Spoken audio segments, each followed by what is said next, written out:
Hey everyone, welcome back to the show. If you've been tracking with us the past 3 or 4 episodes, we've been following Anthony's journey, the real life, boots on the ground version of starting a local landscaping and tree service business, building a team, trying to scale without actually losing your mind or maybe losing it and coming back into sanity. But here's the truth, and this is something I see all the time with tree service, landscaping, and hardscape companies.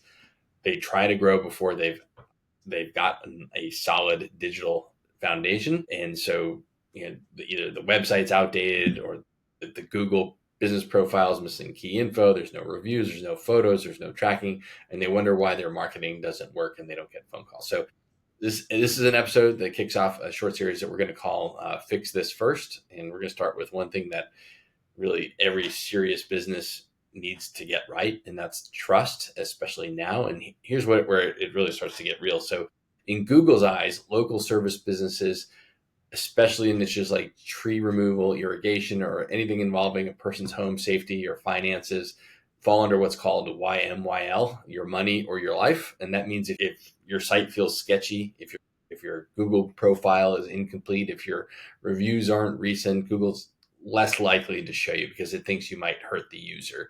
And that's not just a Google thing, it's how real customers think too. So today we're going to unpack what a real foundation looks like, what makes a website trustworthy, a business trustworthy, how do you optimize your Google business profile. There are lots of resources out on the web, and there's always some conflict there about what's right and what's wrong, but we're just going to get you the basics here. We know that are tried and true that will help you. And so these signals build the credibility and the systems you need to track what's working. And so, of course, Anthony's here to share what this looked like in his business when it wasn't working and when they kind of got it settled in and fixed it. So, but anyway, I wanted to share my partner here, introduce Anthony, and Anthony, say hello. Hello, everyone. Yeah, and you nailed it with that, with the website. I remember the first iteration of ours was through WordPress, and I'm glad that we went through there and we started running Google Ads, and it worked. But once we got the second version of it going, our conversions were way higher because, like you said about the trust, the first version of the website that I just built myself real quick on WordPress with one of their, just one of their layouts. You could tell that it wasn't professionally done. We didn't have a professional logo or anything yet, and we'd still get calls. But once we had a better version of the website, we would get a lot more calls at that point. And then taking it a step further, one of our business partners also does that, and he really fine tuned a lot too. And then after that, we really hired an expert with Catherine and her agency, and it's just been way better. And sometimes just fix this first. Sometimes just something minor really makes a big difference on the homepage. So it's always Yeah, important to test those out and to track the metrics and the data that you get from all that to yeah. see what's working and what's not. Well, we'll start with the website. So it's a good thing to start talking about. And so people think a website, or oftentimes people use the website as a digital brochure. Hmm. It's fine, but it really needs to be more thought of as a 24/7 sales rep. It has some attributes that it needs to have in order to do that. And so it's important to think of the website as a representation of your business. And if it's unprofessional looking, then the perception is that you're unprofessional. And so it really does need to be representative in that way. Changing it starts with some of the actual technical pieces of it. It needs to be mobile friendly. So where does everybody look these days? Are they on a computer, a desktop, or are they on their phone? It's probably about 50-50, maybe 60-40, I think, for mobile to desktop. So it needs to be mobile friendly. So that means it can't be super tiny and weird stacking of things. It's got to actually be responsive, which means it changes with the size of the screen. And so that's one piece of it. So very important to have that. Another piece is it's got to be fast. Google does not want to have a slow website. If I think it's important for people to recognize it's hard to do when you're the person, it's your site. You maybe don't think you see yourself differently. But if you went to your own website objectively and said, look at this site, would I purchase from them? And you might say yes, or you want to be realistic about it. If it's something that you wouldn't like, somebody else is not going to like it either. So I think it's important to have that consideration is, would I buy from this website? So it's a great question to ask. And so if you're like, man, there's misspellings everywhere, the content's weird, I got one picture and it doesn't load fast, I'm gonna bounce. And so it's really important to have that bounce rate, the people staying on your site for longer than a period of time. You don't want them just to come and hit your website and be like, nope, I'm out of here. I'm on to somewhere else. So that's really important. Do you track your bounce rate on your website? Yeah, we can see all of that. We get a monthly report of everything. Mm-hmm. And that's one of the big things that we focused on too is having it load quickly and Okay. updating the plugins every single month and making sure everything's working on mobile. I think that first iteration I mentioned, it looked fine on, your laptop, but on mobile it was okay. But it might have had one of those things where, sometimes the text and things can be scattered a little bit on mobile if it's not done properly. Mm-hmm. And yeah, that's such a good point. Everybody's checking on their phone at this point. So, which we made ours mobile friendly probably starting in 2016. Okay. So, but I mean, a lot of people still don't. So when you do these simple things and you just stack these little small wins over and over time, it really makes a big difference. Right. And then you go, yeah, you go from being that brochure, which is kind of flat and doesn't Mhm. have any activity associated with it, to a conversion focused website. So, another thing that's really important in this foundation is to have a clear call to action above the fold. So, a call to action, call us, get a free quote, get an estimate, whatever you want to call it that works with your business, you need to have that button clearly stated where somebody can either go fill out a form or click to call. So it's very important. And when I said above the fold, it means it's on that first screen. Yep. When you come to the first page, it's above the fold. There's a way to contact. So often what we'll see is up in the navigation in the top right, it'll just say contact. Why am I contacting you? I don't know why I'm contacting you. I need a reason. So you need to give them a reason. It's a quote, a free estimate, a consultation, a conversation, whatever it is that you want to offer. It needs to be something there to just at least what we would call the bottom of the funnel, which says, I want to take this action at this point and hire you or have a conversation about hiring you. Hmm. No.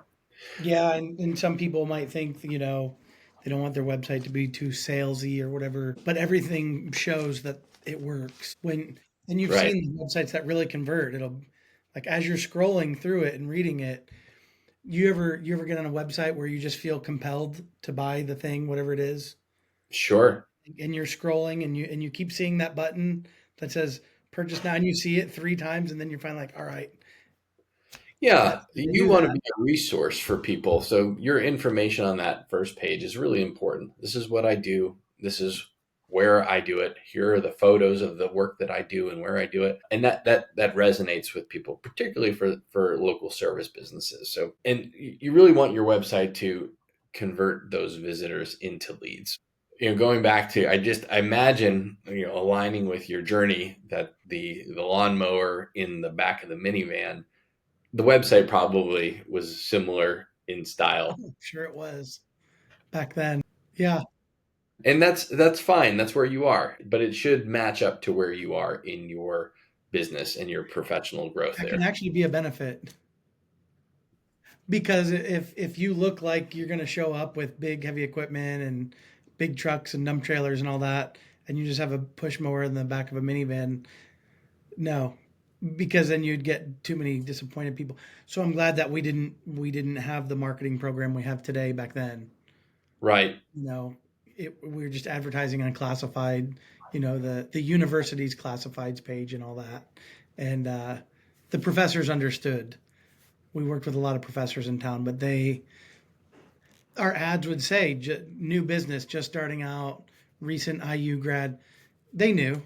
Like Right. I didn't intentionally do that, but that did work out because if we would have had something polished and everything back then, and then we roll up in the van, I don't think that would have went well. Yeah.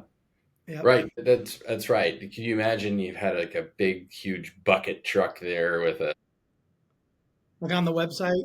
on the website and a Yeah. crane and a massive hardscaping outdoor and landscape to through a mansion unless it was your real business that you'd done that work. It's disingenuous and it doesn't align. Well, yeah, and Google doesn't like that. They like to see actual pictures Hmm. of your work because they geo track them so they can tell that this picture was taken in Bloomington, Indiana, and so Google can see that, and that's also good. Yeah, geo tracking.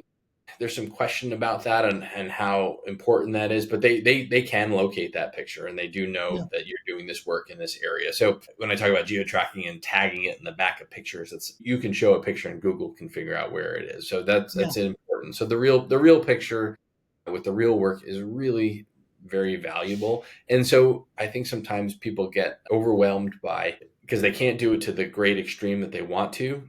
Just start with those basics. Do I make it easy for somebody to contact me? Do I have good information on my website that tells them what I do and where I do it? And then also, do I have good pictures that talk about it? And the last thing actually is really important as well is social proof. If you have Yep. it, if you can take the reviews that you've gotten. There's a lot of plugins for WordPress to take those reviews from Google or from Yelp or from Facebook or wherever you get the majority of your reviews and have them displayed there. And you can also just have a video testimonials are great too. We had a great time, but that may be next level. So just starting with a plugin that just shows the reviews across the Hmm. that first page are really really helpful. Absolutely. Yeah. Yeah, and Well, we mhm. we would always keep it real. We would always post photos of jobs we did, no matter how modest. Uh, I thought we were doing such a great job when we first started. Now I look back and think about those pictures, and it was okay, but I'm glad that's what I posted though, because it was actually the work I was doing. Yeah. I think your website today might have some, a couple stock photos, but nothing. I think we have a lot of the work we're doing there. We should have a before and after page too. Let me check. That's something that a lot of people Yeah. like to look at with landscape companies. Yep, And I think it goes back that's to always that popular. growth. Yeah, the growth piece we were talking about. I know you're a music guy, so if you listen to the Beatles at the beginning, they were always great, but the sound was different. And then you listen to their last album; they're doing different work. It's just a totally different uh, band 10 years Oh yeah, later. And yeah, so it should be the same for us as well in our work. What we did 10 years ago should not be what we're doing today, and we can be okay. We should be somewhat have a healthy dissatisfaction with work we had done before because we know we can do better, but we shouldn't be unhappy with what we had done at that time. yeah, yeah. I'm looking here. It's a blend. It's primarily photos that we've of ours in the field, but there are some stock photos in there, which are obvious. I mean, The European guy with the blue jumpsuit, that you guy. can tell. Yeah, you know what I mean. And that works. I've always liked some stock photos, but it's not. The thing I never liked about stock photos or Pinterest or whatever it is, or even just looking up certain shrubs or what you're going to plant. Hmm. You can look things up online and they look great online. Like there's um, like a blue moon juniper, for example, or something. I Hmm. think what it's called. Let me look that up. But it looks awesome when you Google it. Yeah, it's called a moon glow juniper. But then when you go to the nursery to go pick one up, it doesn't look anything like it looks online. And so that's something that I never really liked about stock photos is how perfect everything looks. And the reality is we can do a landscape project, and if the homeowners don't, if it's a one and done kind of job where we're not doing consistent maintenance, it could look great for a few months, but if it's not maintained, then it kind of starts to go back to becoming overgrown. And that's the thing about a lot of lawn and landscape projects is it has to be maintained to look nice. And some They're people wrong. think, I yeah, need air. they can hire someone and it's going to look amazing forever with no maintenance, and that's just not the case. Or that's another popular question of, what can we do that has no maintenance? So, and I think that relates with the website too. Like, there might be some people out there that think, oh, I'll hire Matt, to search strategy to do my website, and that's it. We're good to go now. And that's another simple thing. It's like constant, even if it's small, but just little maintenance on your website each month goes a long way. Yeah, this absolutely. And thanks for bringing that up because I tried to mention that in the beginning, but this is foundational. This is not the end all. There have been far too many times where I'm like, well, I've got a new website now, so I'm going to be number one on Google, right? Right. No. If you do it right, you set the foundation correctly on the website and you do a good job with the initial SEO, it can help, but you're not going to go to the top. And people forget that there are other companies that have been doing this for years, are well established, but starting with a really solid foundation and doing it right the first time makes a huge difference instead of trying to overcome the broken problematic websites. So starting there, very important to have the content, good content that tells you what you do, where you do it, good calls to action, real photos, and some social proof. Those four basic pieces. And I'm sure there's more that I'm missing at the moment, but those are really impactful. And of course, a good about us page is great too. You got to, not that everybody needs to know every moment of your history, but just to know that you're real people behind a real service. That goes. It's important because people are going to buy from. They're going to know and trust and like. So it's important to give that understanding to your visitor that you're a real person and a real company. You were just talking about monthly maintenance on websites. It's not just a one and done. And that's something I always look for in a marketing company too, is are you, you know, I don't want the website just built and that's it. I want yeah, Well, it doesn't do anything for you if you just build it. It'll have an initial impact, but you can't maintain that way. So anyway, we'll do this. We'll get this edited. yeah, yeah. I'm thinking about what this podcast will be like in a year or two. What would it be like? How is the quality going to go up? How is it going to be perceived? Worked on it. We've gotten the chance to build up our reputation with it. It's going to get better. And I'm just thinking about that in terms of websites and aligning with your services and where you are in the business. I just wanted to put that out there because you're right. What you said earlier about the company that you're showing up with the lawn mower, a push mower, and you've got a squad of people on big John Deere's or something. And that's not who you are. So you should try to align with who you are, maybe a little bit above where you want to. So you have something to reach for, but you shouldn't be this appearing as a company that has 25 employees when you've got one. Yeah. Yeah, absolutely. That's so true. I just met with a guy over the weekend, a big HOA, and he's upset with his lawn treatments. And I took a look at the lawn and I said, well, our treatments would give you about the same results. So I'm not going to sit here and tell you it's going to be better with us if I know it's going to be about the same, Yeah. because it wasn't that bad. He was just really picky. But Mm-hmm. the way we do treatments, we just use granular, and it just it wouldn't be much different. It takes a while on that approach. We don't just spray everything, especially at a big HOA account. But he really wanted me to say that, oh, it would be so much better with us. But I want to meet the client where we are and where they are, where they want to be. I want to be able to make sure that we can provide what they want. And I've always been like that. But while we were driving around, we noticed a dead tree. Mm-hmm. I back into what I said earlier. We noticed a dead tree, and I gave him a quote for a dead tree at the HOA. I'm sure we'll get that job and help them with that. So maybe they'll go with us as their tree service provider. Yeah. Maybe we won't be doing their lawn mowing and lawn treatments. But yeah, I've always been a fan, and it's not under promising. I don't look at it like that. This is where we are, and if that works, great. But we just want to be upfront, and And a lot of people like that because we're not just saying whatever we need to say just to get a sale. We develop long term clients at that point. I think it's the transparency, and a really good website will communicate what you do and how you do it, and Mm-hmm. it should match up to the level of service. But you start where you start, but a good firm foundation, starting it with that in mind, is really important. Well, let's move on to another piece that's really important that people are asking about a lot, which is the Google Business Profile, or your Mm-hmm. GBP. It's essentially your map listing, and it's more important than your website at times when it comes to your local searches. So Google ranks this based on a number of factors: the relevance of your business that somebody's searching for, the distance from where they are, the prominence of your business, and if you're missing photos, if you have a bad category, like it doesn't align right, or you haven't posted it a year and a half, or never posted, you're invisible, or if you haven't posted any photos. What's your experience been with your Google Business Profile? How has that impacted your business, and what do you all do with that?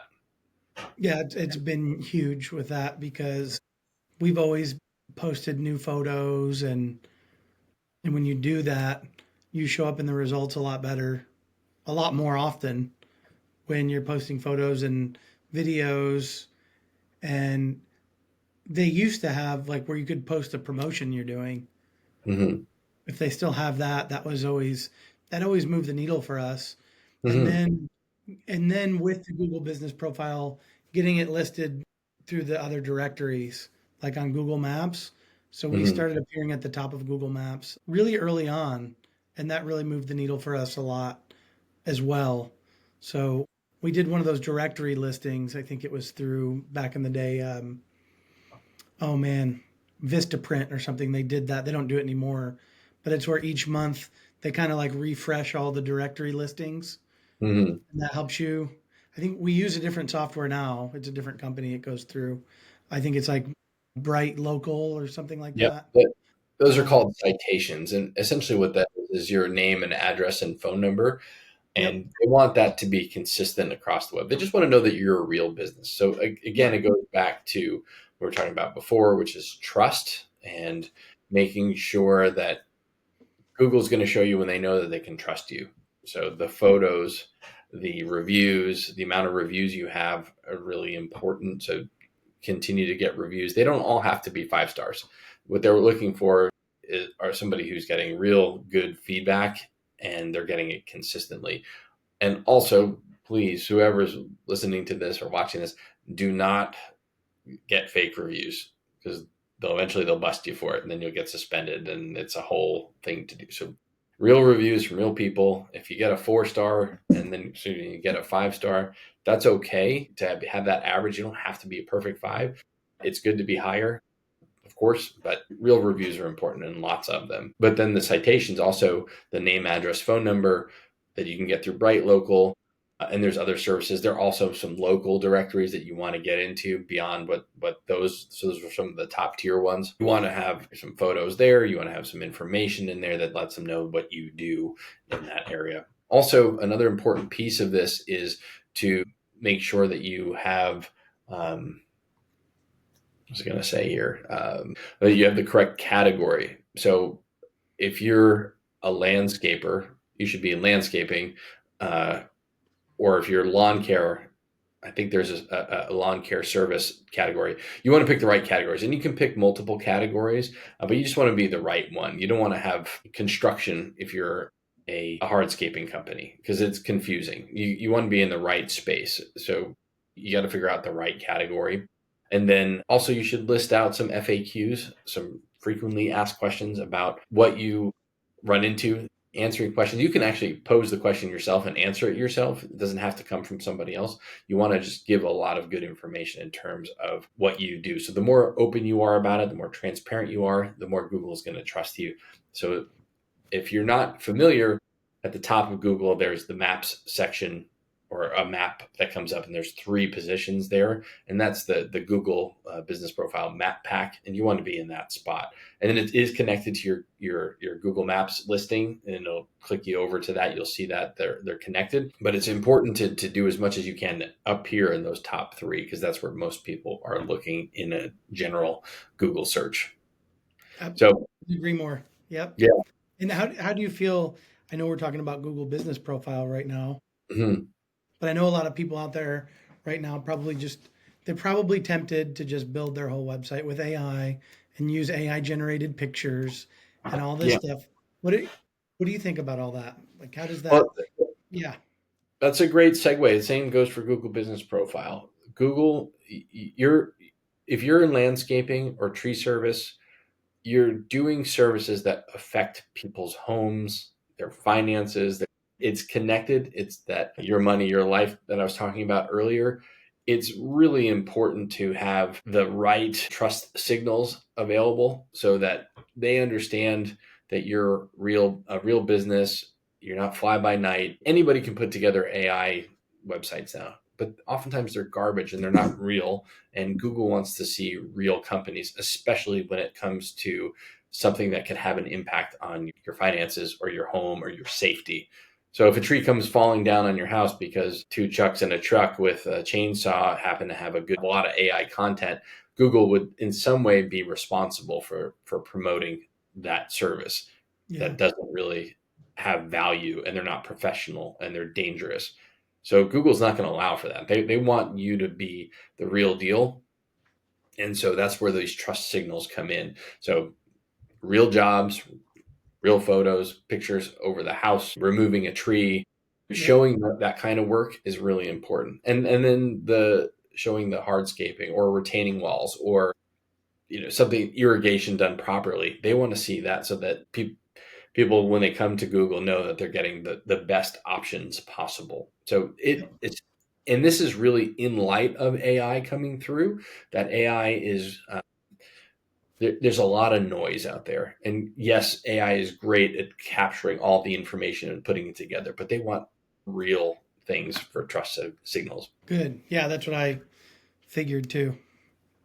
But I know that if I was maybe just starting out, there might be that temptation to Oh kind yeah. of just AI build the whole site, use AI photos. But thankfully, that wasn't an option when I was first starting out. So we developed better habits with that. We have the Yeah. habit of taking photos at job sites and putting out real content. Like this morning, we had our social media company, marketing company over, and she gets videos of us for a couple hours in the morning. And they're here in our office, right at this desk too. She got some videos of just talking about what kind of discounts we offer or what kind Hmm. of services or what kind of package offerings we have and things like that. That's really went a long way too. That's been a compound effect over the years. Like we might we can run one social media ad. We've had some that just individually get great results, but it's more about the consistency. Yeah. And I think, yeah, Jay Conrad Levinson used to always say that. I know a lot of marketers say, even average marketing done consistently is better than outstanding marketing not done consistently. So, Right. maybe they say occasionally, like great Hmm. marketing done occasionally is worse than mediocre marketing done consistently. Hmm. We've always had consistent since about, I'd say 2018 or 2019. We've been very consistent with Google Business Profile updates, website updates, social media updates of real photos of us at job sites or job sites that we've done. Yeah. That's going to make a difference. You can refer to it on sales calls. You can people see it. They a lot of people are making decisions before they even talk to you. So having Yep. that out there, they see what you do, and it's just more of a formality that you're going to give them the right information that they need to hear at the end of it. So it's definitely important to be out there with those trust signals and Yep. real photos, real reviews, uh, understanding that real people are looking for your real services. So that's where the AI piece, while it certainly can get you a part of the way there, and you can still drive business with that. What's really going to move the needle is the consistency with the real information that you put out there. Yep. Exactly. And so that kind of brings me to the last point here. Again, we've talked about the website, we've talked about Google Business Profile, and making sure that you have the right category and you're posting and you've got photos, and then and sort of continuing that the reviews and the photos and just any other trust signals that you can put out there. Those are three things. And the last piece is just starting to measure. And that's it. Oftentimes, if you're starting as a small business, you start at zero. And so, beyond putting yard signs in and knocking on doors and leaving door hangers, you want to start using this avenue to drive some visibility for you. So, you want to measure that. Have I made any improvement? I started at zero. Now I get 10 visits a month. All right, that's 10 visits a month. Out of that 10, one person will probably pick up the phone and call and or fill out a form if you've got those there. So, that makes a difference to your business. You want to continue to build that moat around and your business so that you can stop relying on just word of mouth and referrals and yard signs. And a few things that you can do is, well, there's Google Analytics, which is a tool that measures everything that's happening on your website. And you can see how people are coming to your website, how they are, what they're interacting with. If they filled out a form, capturing that information. And then also call tracking is a good way to do it as well. Did they call from my Google business profile? Did they find me in the yellow pages? Did they go to my website? Is it an ad, a digital ad that I've done, maybe Facebook ads or Google ads? And so understanding what's actually happening is really important. So starting with some basic tracking and measurement is important. So, with that in mind, tell me how you've grown and what do you look for in your measurements? Yeah, tracking and measurement, huge. I'm a big Dan Kennedy fan, and that's something I learned from him very early on. He's big on direct marketing and tracking. So we do both. We do manual tracking where we actually ask if a client or potential client messages us, we ask, how did you hear about us? Whether it's on the phone or over text. And then we also look at tools like Google Analytics, and we have CallRail installed. So CallRail, and then we link it up to our social media pages where, like through a pixel, so we like, or banner ads. We'll change the code on the website. So if someone, we can see where someone's coming, like we can see if they're coming to us from Instagram or Facebook or Google. It'll show us how they saw us through that tracking. And CallRail helps a lot too, because you can use a specific CallRail number. Mm-hmm. And it might not be your number, but it directs back to whoever's answering the phone. So we can do specific marketing campaigns with a specific number, and then CallRail will that number has a label in CallRail, and we'll know, oh, okay, that's from this specific campaign. So we love doing that. And you know, it used to feel like it should be illegal back in the day, because ads used to be a lot more affordable on social media and on Google. Mm-hmm. But we're still able to afford it because we have the repeat clientele. But I was just talking with my wife over the weekend about if we were just starting off just now and we didn't have the backing of our repeat clients, because that gives us the snowball effect where if ads cost a little bit more, we can still afford it, because even if we don't break even for 2 years, it's okay for the lifetime value of, the average lifetime value of the client. But yeah, we've been big on tracking over the years, and had if we hadn't done that tracking, we could have been placing our ad dollars, investing those ad dollars in the wrong places. And we've had a lot of surprises over the years where newspaper was actually the top three. Like that made our top 3 or 4 reasons why people called. A physical newsletter took our repeat clients. I think our repeat clients were number 3 or number 4 on the list of reasons why people call. Well, that physical newsletter, I think we have 3 or 4 thousand physical newsletters go out every month. Our repeat clients went from the third or fourth reason why people call to our top spot. It's between Mm. that and Google. I mean, Google is, we both know it. You brought up Google Business Profile. You even mentioned it might be more important than the website. The percentages are pretty unreal, aren't they? Of like how many people actually use Google for search Oh yeah. versus Bing or DuckDuckGo or whatever else. Isn't Google like 90 something percent of search? Yeah. Yeah. And sorry, I didn't really mention it because it's not part of the foundation, but doing the right trust signals and having a solid website with the right information, all of this will help play into the AI results that are shown Oh, in yeah. Google. So they're pulling off of that information. So authority and trust, it's expertise. You need to have that all built into your doing all the right things will help moving into this next phase with AI. And we're going to have plenty of conversations about that. So that's really interesting, though, what you were saying about the what has worked for you. And incidentally, I wanted to ask about your texting with the call tracking numbers. Do you find that you have run into any problems? I ask because sometimes we have clients who really get a lot of texts. We have other ones that don't text at all. Have you been able to solve for that with CallRail? Because that's just one of the things that holds right. One of the what's the word I'm looking for? It's not one of the strong pieces of suits of CallRail. You can get verified and have your what's it called, A2SLs. I forget what it's called to get your SMS approved, and that you can Yes, send we out. have it through CallRail too. Yeah, yeah, and you use the app. Is that what you Yeah, use? yeah, yeah. We use the app. It's fantastic, and we didn't need something like CallRail a few years ago. Like that's as you're progressing, like we didn't have that many people contact. I might only have one or two estimates a day back in the day, Mhm. so So things like you text, CallRail weren't needed yet. But when we have high volumes, it helps because there's way more data to track now. yeah, and you're Yeah, texting through the app at this point. yeah. We text through the CallRail app.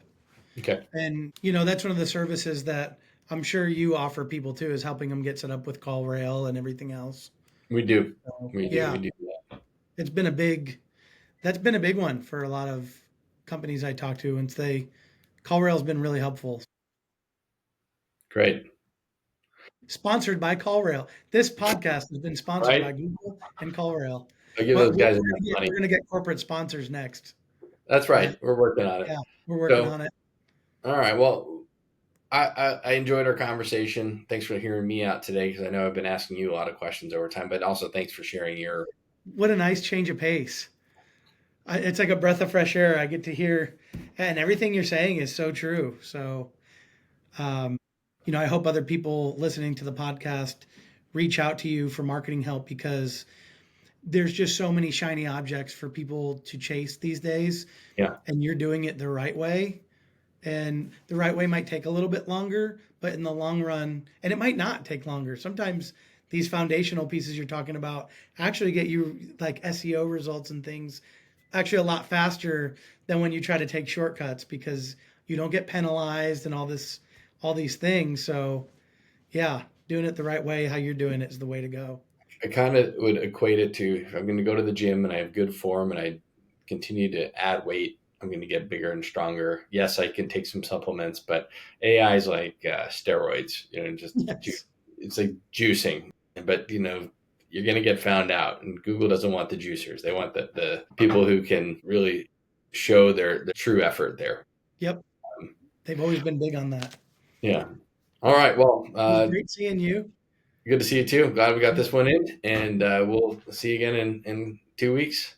All right. Talk with you soon. All right. Take care.